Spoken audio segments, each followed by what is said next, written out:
4 మీటర్ల 95 సెంటీమీటర్లు, 9 మీటర్లు 16 మీటర్ల 60 సెంటీమీటర్లను ఖచ్చితంగా కొలవడానికి సాధ్యమయ్యే గరిష్ట పొడవును నిర్ణయించండి. మనకి గరిష్ట పొడవు అంటే హెచ్సిఎఫ్ ఫైండ్ అవుట్ చేయమన్నాడు. హెచ్సిఎఫ్ ఆఫ్ ఇచ్చినవన్నీ రాసుకుందాం. ఇక్కడ అన్నీ మీటర్ సెంటీమీటర్లలో ఉన్నాయి కాబట్టి మొత్తంని సెంటీమీటర్లోకి కన్వర్ట్ చేద్దాం.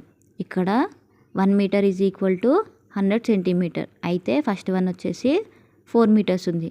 4 మీటర్స్ అంటే 4 into 100, 400 centimeters plus 95, 495 centimeters. First వచ్చేసి 495 సెంటీమీటర్స్. సెకండ్ వన్ 9 మీటర్స్ అంటే 9 ఇంటూ 100, 900 సెంటీమీటర్స్.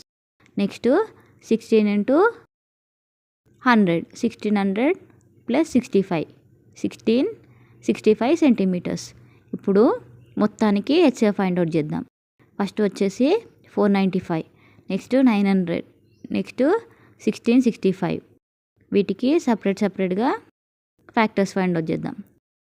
3 × 3 3 × 18, 3 × 15, 3 × 15, 3 × 15. 5 తీసుకుందాం. 5 × 1 = 5, 5 × 1 = 5. ఇక్కడ వన్స్ పొజిషన్లో చూసుకోవాలి. వన్స్ పొజిషన్లో 0 ఉంది అంటే 2తో పాసిబుల్ అవుతుంది. 2 × 4 = 8, 2 × 10, 2 0 0, 2 × 4 2 × 4 2 × 10, 3 × 21, 3 × 15. నెక్స్ట్ 3 × 6, 3 × 15. నెక్స్ట్ 5 × 25. ప్రైమ్ నెంబర్ వచ్చేసింది కాబట్టి స్టాప్ చేయాలి.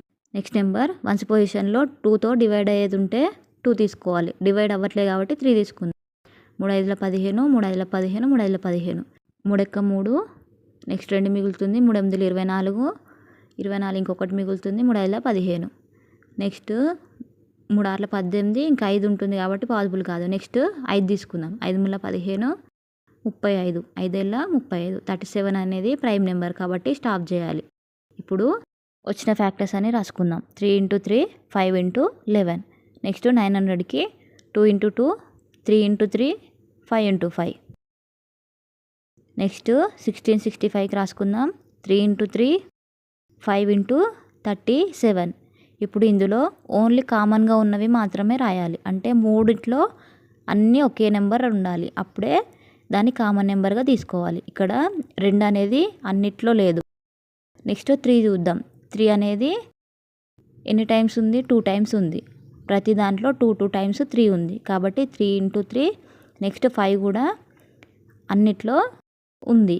నెక్స్ట్ రిమైనింగ్ నెంబర్స్ విడివిడిగా ఉన్నాయి కాబట్టి వదిలేసేయాలి. హెచ్సిఎఫ్ వచ్చేసి 3 × 3 = 9, 9 × 5 = 45.